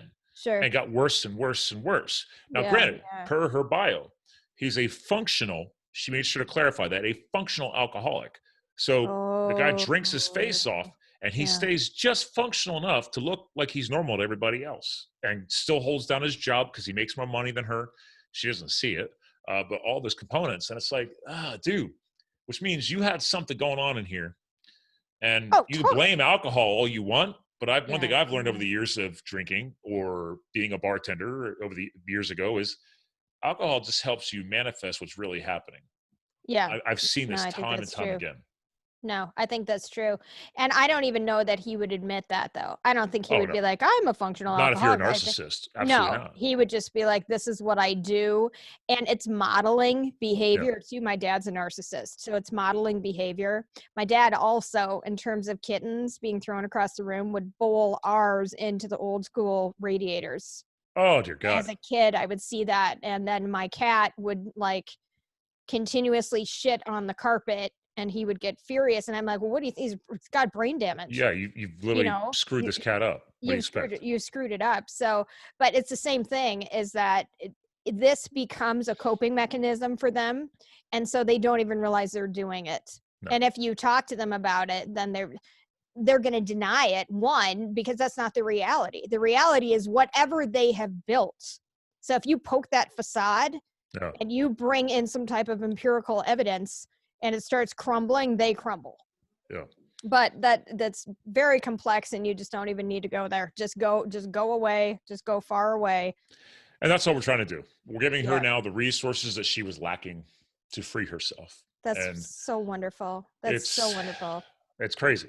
I mean, I throw that word around, but it's totally related. She's in a very crazy situation with a really crazy SOB. And nobody deserves that. Nobody. No, and you just don't. One day you wake up and you're like, "Oh my God, this is my life. Yeah. My life, like my reality is this. I have to call the police today." Yeah. Who lives like that? No. Who lives like that and says this is a good normal for me? There's some bell clanging in your head when you're living like that, where this is not normal. This is not what I want. Well, and to her, and I will say, she uses in her bio like, I think she made the excuses because I'm not going to give you her age, but she says in her bio, like, I'm a woman of aging, you're aging. So Sure. she's over, I'll just say she's over 50, but I'm not going to give her what decade or what age, but she's older. So, sure. and her friend Tammy, she's like, yeah, it gets harder when you're older because harder to start your life over again. Seriously, I've said this, like, if God forbid, if anything ever happened to Deacon, I'd be like, well, that's it for me. I'm an old spinster. I'll just collect cats. That's fine. Because I cannot memorize another person's neck size, shoe size, what happened when you were 4 that changed your life forever, how many times your mom's been married. Like, I will not get the details right. I do not have the mental acuity to participate in that way and it'll be 11 years for us in July. So I know this man. I know his history. I know how he likes his coffee. All of those things are programmed into my head now. And if I had to do that again. I wish my wife knew how I liked my coffee. Oh. I make my own coffee. Do you make bulletproof coffee? Yes, I do. Bulletproof is just a brand. It's technically fatty coffee. So I don't want to plug him because he doesn't do everything. Everything thinks he's a genius. And I'm like, you just create us a good brand. That's all it is. You took something you learned in India. In India, they make they put butter in tea.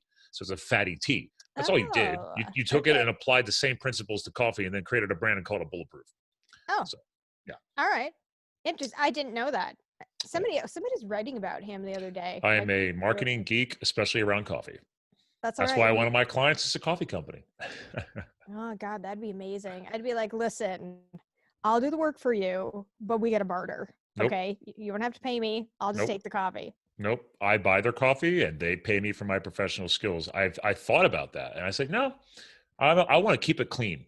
I'm helping a buddy right now. Like I'm helping him launch his home improvements business rebrand. He's an ambassador to my show. And I'm like, dude, I don't expect you to discount anything you're doing here. Like, I got you. I'll fix this. I might hook you up because you're my boy, but I still want to pay you for what you're going to do because you're really building a business that's going to, feed your family. Like, it's cool. I expect to pay for professionals. We need to do that. We need to do that more. Yeah. I mean, again, full circle, this ties it back to your clients who probably are, people you've influenced with Sick Biz and your podcast and everything else. It's like, I think that this is a good way to bring the show towards a close. It's like, you've done all those great things, but in the end, like, guys, like, don't be afraid to build what you know you're worth. It's so easy in the early days that you just start discounting everything. I'm like, no, you're discounting yourself. You are totally. That is the biggest thing. It took me like 2 years to get comfortable with pricing. I kid you not. This is how I would talk about pricing with people. I'd be like, this is so uncomfortable for me, but I have to charge you. Like, I would literally say that. Yeah, like, why are we apologizing? What? I'm like, listen, here's my rates. Here's my deals. Right now, I can only take on about 1 or 2 other clients. So either you want to be in the running, or you don't. That's what I say nowadays. Right. And because I only have so much breadth of audience. So, right. Yeah. Well, and if I get to the point where I can't take anybody else on, if you want to secure a place, you can pay me and I'll put you in the production schedule. I moved all of my existing clients into a retainer contract. Nice. I'm like, listen, you're getting access to me. Yeah. And then as I build my VA team, those resources, but there's only so much time I have and sanity. So it's like, if you want to keep me sane and take all of what's in here to benefit you, you're going to retain me for a certain amount of time.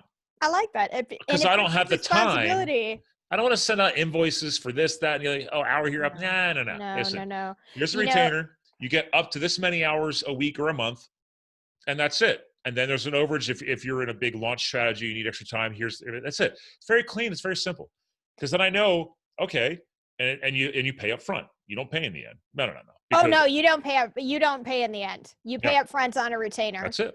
Period. That's it. And if you have a project, you get at least half up front. You can collect the second half on the back end. That's I teach people that with construction. Like, if you hire a contractor, you never pay 100% up front. No, that is their responsibility. If they took on that job, like, listen now, dude, I'll pay you 50% to help pay for some of the materials.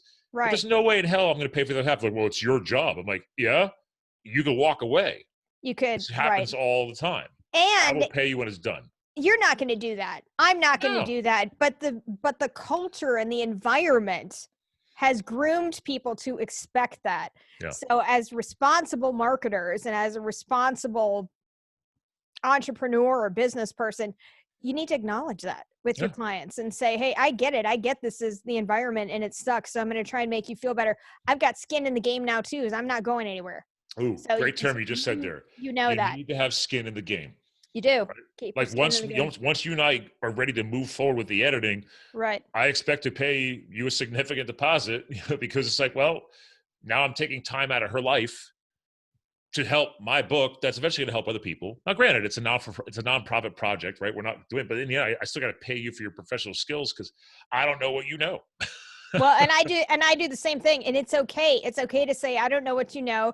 And it's also okay to say, not only do I not know what you know, I don't want to. No. When I hire a web guy, I'm like, literally, I don't want to know your secret sauce. I don't really care. Just make it work on this end, make it functional. But I'm not interested. I'll stay with my little basket of specialties expertise. I told my buddy that the home improvement business, like he's not normally my type of client, but he's on the inner circle, right? He's my brand ambassador for Live the Fuel. He's out there living my brand. And I'm like, dude, thank you. But I was like, also, I'm like, dude, he's like, no, I could do that. I'm like, no, you're not. No, you're not. He's like, no, I used to do art. I'm like, you used to do art. I got a team. I got the logo. I got the branding. Yeah. I will send you proofs and mock-ups, and then you pick from 3 and you tell me which one you like. Exactly. Meanwhile, while I'm doing that, you're making somebody's sweet little old lady's house safer or better or whatever. That's what you're doing. That is your future, right? That is your business. Right. Why the hell are you going to distract yourself from income to go design your own logo? Well, and I used to do that. So I went to advertising and marketing school, and that's exactly what we learned how to do. But it's going to take me a long time to do it. So now I outsource that, and I'm like, you know what? I'd rather have somebody do it who knows all the tools, are good to go. They know how to. You want a fun hack? I'll give you one of my secret sauces. Yeah. You ever hear of designcrowd.com? I think I have. Yeah. It's basically a crowdsourcing platform, kind of like crowdfunding. All right, but you post your job, like what you want. You pick the category, let's say business card design, logo design, rebranding, project, whatever. And then you set your budget, and then you put it out there, and you see who says yes. So is it kind of like Fiverr in a way, but you don't have the Fiverr's got nothing on this. You got a way higher caliber. Like you can't even post something on here for like under $100. So it's like Fiverr's cheap, but you get what you pay for. I've actually found some. I have a couple people that I normally I want to get a logo vectorized. I'll hire somebody on Fiverr. Okay, I've got people for Fiverr because I do have that little offshoot thing where I help realtors with their logos, and I've identified 16 people on Fiverr. There you go. Just so you know that I vetted personally. And I've vetted a couple. I mean, I have a. I don't have that. I don't have 16. I think there's the top 2 or 3 that I use for logos. Top 2 or 3 that I use for the vectorizing or something like that. I even now have like 1 or 2 dudes for green screen editing because my one client, I set up a whole green screen booth in her warehouse, so we're shooting video there now. So that way I can just slap a company's logo on the green in the editing. I don't know how to do that shit. Meanwhile, now she's like, well, I'll just go buy the software for my Mac. And I'm like, you're running your company. Now you're going to do your own green screen editing? Oh, fuck that all day. Anyway. Just all day. No. I was like, so the point is, it takes time to figure this shit out. But once you figure it out, it's not so bad. And if you're not willing to budget at least $100 on your brand's, like your logo design, that's going to be the face of your brand. Could you even? Yeah. Could you even? Like $100 well, is nothing. I could get it for 25. So I think I'm gonna haggle a little bit. I was like, if you went and hired a local agency here, no less than $1,000. No less. Easily. And you know what's funny? So I was on Fiverr, and I can't remember the dude's name, but he is the guy who did the Apple logo. And I went on his page because I was curious. I was like, what's this guy about? $10,000 starting to work with him. Because he can. Yeah. Iconic in that way. Yeah. So very cool. And that's it. Like eventually you might nail that one contract or that one branding. And then you could level up your game because you're playing at a different level now. But then that's why I like sites like Design Crowd, because if I spend at least this much, I can unlock it to like 3 potential designers or 5 or 10 designers. And then they have to pitch me, right? They got to send me a couple of mock-ups and say, hey, here's what I think it would look good. And then I wait and see who else comes in. I'm like, okay, I'll take these 3. And then I send that back. I'm like, which one did you like the most? And then I'll go back and finally pick the guy and say, okay, great. Thank you for your first round draft. I've chosen you. I've locked you in. Now let's work on really fine tuning it. And then we go back and forth.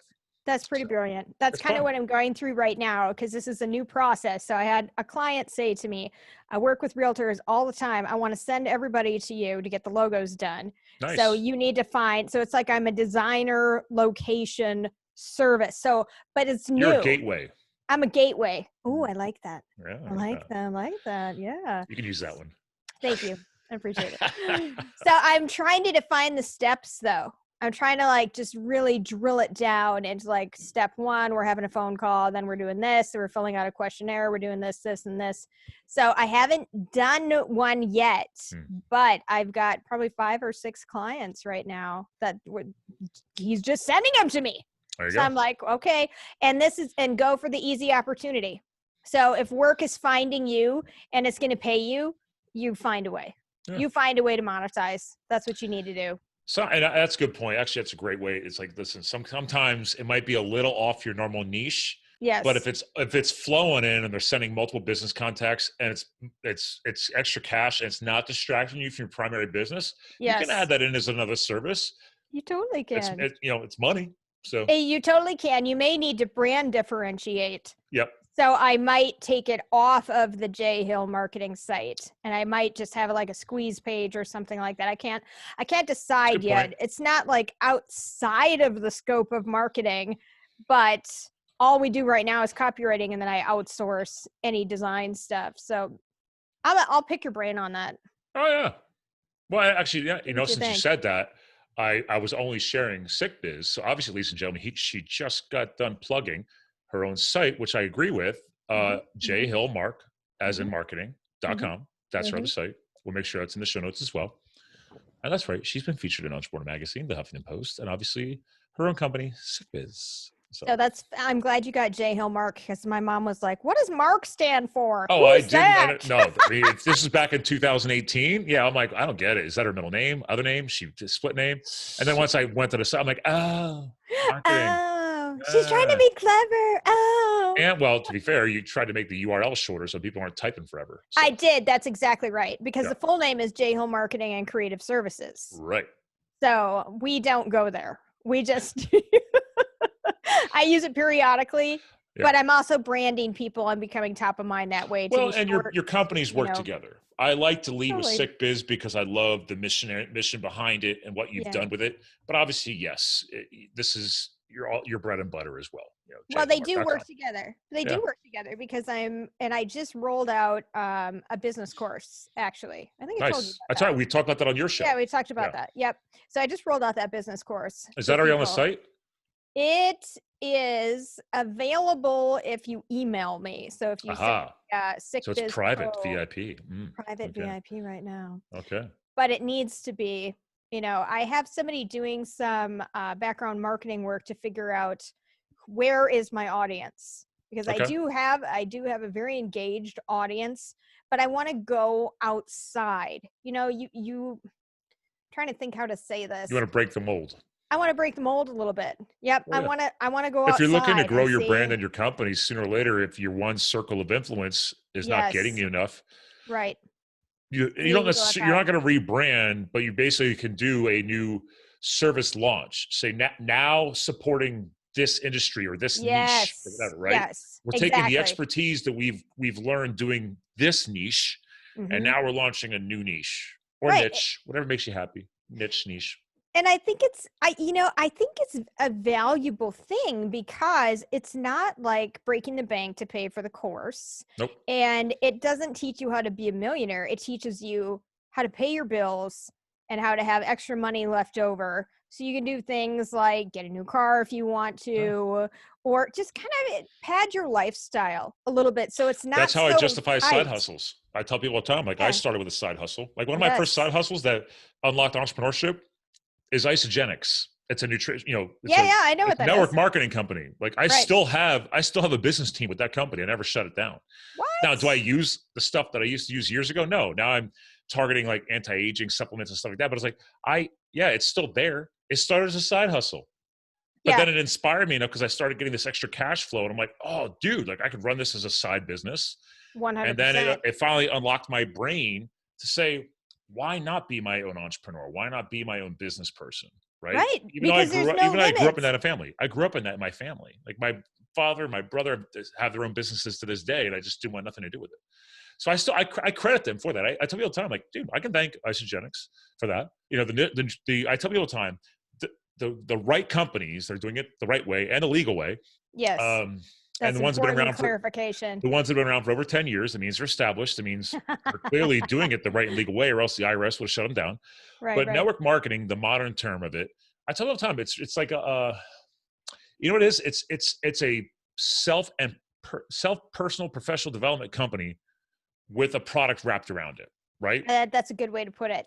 And it makes sense. They do a lot of nurturing, coaching, training, development. And if you end up falling in love with it and that's all you want to do, cool. Right. But there's thousands of people like me and other people who's like, oh, they always kept it as a side hustle and it's still there. So. But you learned from it. You were like, oh, look what I can do. Yeah. Now I can do this over here, and I can do this over here and this over here. It gave me the motivation. Yes. And that's what and the inspiration. The light bulb started going off. 100%. 100%. Yeah. I tell people all the time, like, dude, when Live the Fuel was created many logos ago, it was just a motivational page where I would put a lot of the motivational thoughts and inspired thoughts that was coming from those trainings, and I just put them on the page. I just want to put the right energy out into the world. Yeah. Fast forward from 2000. Well, that was 2013, 2014. I didn't establish the LLC till 2014, and then 2020. A lot of things have changed. But you cut your teeth at multiple phases of the business. I think it's what's important to realize. And that's what you and I are talking about right now. It's like, be prepared to change, right? Don't be stuck. Seriously, I say all the time, be prepared to succeed. Yeah. Plan to succeed. Yeah. The worst thing you can do is get into it and be half-ass. And don't be stuck in a rut. Don't be stuck in a rut. But like, it was a surprise to me that things took off. Yeah. And that means that I got my ass spanked by the IRS. Oh, so be prepared. I did that once too, yeah. Oh, my God. Always, I highly recommend paying your quarterly taxes as an entrepreneur. I highly recommend that too. Didn't figure that out until the second year. And then you get the big tax bill. You're like, oh. You do. And before you're like, oh, I'm going to get a refund. I'm going to get my refund, you know. And then you get billed. But here's the other thing is when you succeed and you exceed your earnings or what your projected, your forecast is, you better take out a chunk of that money too. Oh, yeah. That's also how I got spanked because I was like, look at this. I made this amazing profit. And then they were like, don't forget to pay the man. Yeah, you got to pay the man. Yeah. You got to do it. The book to this day, I just recommended it to my other client. Profit First to this day has helped me succeed. That book from Michael Michalowicz, it's now been reprinted a second time. That is still the backbone of my accounting system. I have a taxation account. I have a profit first account. I pay myself profits before. Holy crap. I have an educational bank account. I put a percentage of my gross income in there to pay for conferences, educational programs. I have an automotive account because I travel so much. Like I just picked up my car today from the dealership. It was a $1,200 bill. Okay, so but there's $4,000 sitting in the automotive account. Oh my God. Like, no and biggie. This could have been, and people don't know this, but like this could have been Final Destination for you. Right. But because I used to be, I would dread getting an automotive repair. Oh, like what if, right? I was right.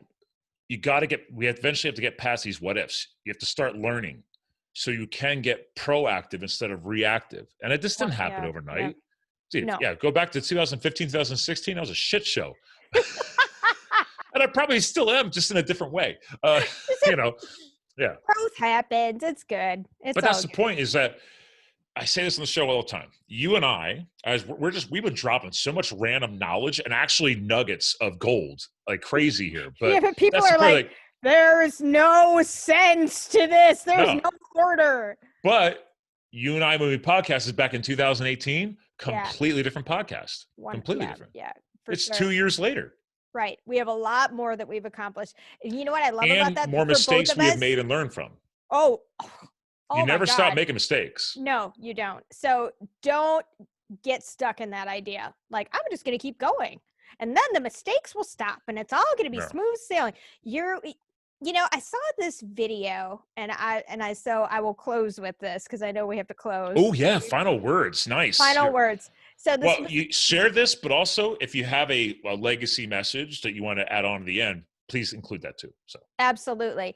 So the meme that it was like a video, really. It was like, so you want to be an entrepreneur, or somebody said, I'm thinking about being an entrepreneur. And somebody else said, it's going to be like this. And it showed this guy on an obstacle course. Like, he's running across parallel bars. He's walking on like giant yoga balls. He's doing all these crazy things. It's like that show, American Ninja Warrior. Oh my God. Was that not the best show ever? It's still on. And Wipeout, though. Yeah. Do you remember Wipeout? Yeah, but for entrepreneurs. but for entrepreneurs, like, exactly. Yeah. You're going to get whacked off like the podium and fly into a big vat of pudding. Oh, man. That's what it's like to be an entrepreneur. Not that delicious sometimes. So, but I think you just have to get used to that idea. I'm going to continually be showing up to this obstacle course every day. I don't know what it's going to be. And there has to be the thrill behind it. This ties into a good legacy message too. And we talked about this kind of earlier, is, do you want to be a cautionary tale? Do you want to leave a legacy? That's how are people going to remember you? And not because like, oh, she was so great and it was totally awesome. Like, what did you do in your corner of the world to change it? That's what you need to commit to. I like that. Strong words. Strong close. Oof. Got a little chill on that one. I like that. Woo! All right. Listen, hang tight. Let me probably go off the air. Ladies and gentlemen, it's been a few months since I've done a long format show. And so according to my recording device, we've just crossed 1 hour and 40 minutes. Owned it. So it's like dark here. Do you see this? Do it again. Yeah. I got some sweat going. Like, whew. It's a full contact sport. All right. That's what pros do. When you have quality content and a quality conversation going, don't be afraid to keep going and go long form. So that's the beauty of podcasts and digital content and video. You just hit pause and come back later. It's okay. You can get through this, and you will, and you better. And tweet me if you can't, because if that's the case, then we need to talk more about what you didn't get out of the show. So please listen all the way through so you can hear these words I'm saying right now. I love it. I love it. I love it. All right, ladies and gentlemen. Again, check her out at jhillmark.com. Check her out at sickbiz.com. She's all over the social, all the stuff we linked in the show notes. Again, we're here to fuel your health, your business, and your lifestyle. And before I say you too can live the fuel, you make sure you go to bit.ly/free Debbie. And even if it's only $5, it all adds up. We only have a $7,300 goal. And if we exceed it, which I know we will because I'm running the campaign, we will, pat on my back, we will be working together with her once she's free and safe to consider how she can give back to women's shelters or other organizations. So what she's learned from an experience, she can give on to others too, because this is about the legacy that we're doing. And she loves that idea. So again, thanks for tuning in. Remember, you too can live the fuel. We'll talk to you guys again soon. Awesome.